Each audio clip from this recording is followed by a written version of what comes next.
क्या बात है? यहाँ क्यों बुलाया मुझे?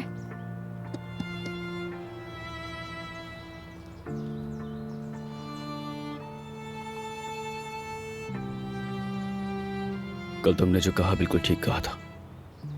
मैंने तुम्हें, घर वालों को बिल्कुल नजरअंदाज कर दिया।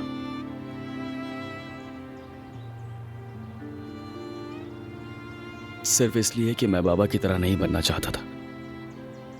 मैं सब छोड़कर चला गया, बरसों मुल्क से बाहर रहा, अपने आप में ही इतना मगन हो गया कि तुम्हें भूल गया। कोई बात नहीं भाई, उसे जाने दीजिए। अब तो वैसे भी नई परेशानियां शुरू हो गई हैं। जैसे आपका आयशा को शादी के लिए प्रपोज करना, वो भी हमारे और अंजाम के बारे में सोचे बगैर। मैं कभी भी अंजाम सोचे बगैर कोई भी कदम नहीं उठाता जोया। जब मैंने आयशा को शादी की पेशकश की तब मैं जानता था कि क्या होगा। मुझे लगा मैंने सब कुछ ठीक तरह से प्लान किया है, मगर तुमने मेरे मंसूबे की कमजोरी पकड़ ली। अहमद को मालूम हो गया कि मैंने आयशा को शादी की पेशकश की, और अब वो सबको बताने के लिए सही वक्त का इंतजार कर रहा है ताकि मुझे नुकसान पहुंचा सके। अब तुम क्या कहोगी बताओ? वो भी सही है ना भाई, गलत तो नहीं कर रहा। आखिर आपने उससे उसकी मंगेतर छीन ली, उसके पीठ पीछे वार किया।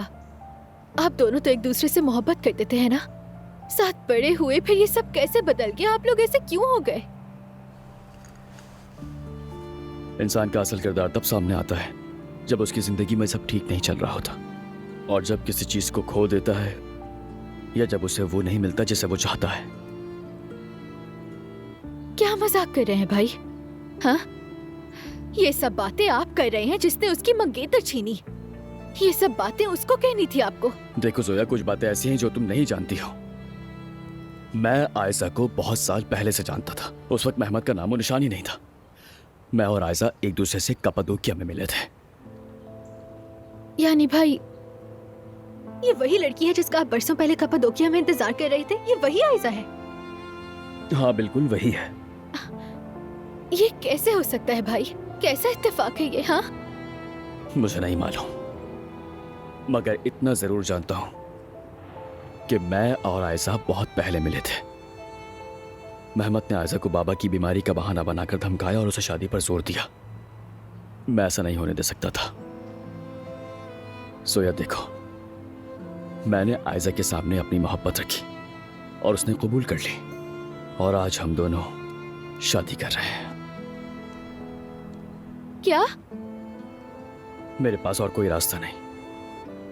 आयशा को महमद से बचाने के लिए और बाबा का सामना करने के लिए जो हिम्मत चाहिए, उसके लिए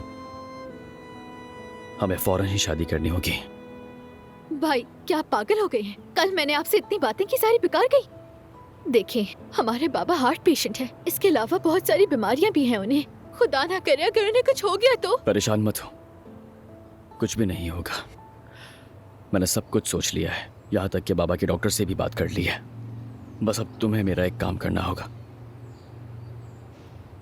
ये दवा मेरे आने से पहले बाबा को पिला देना। डॉक्टर ने कहा है कि अगर वो ये दवा पी लें तो उन्हें किसी भी किस्म का नुकसान नहीं होगा।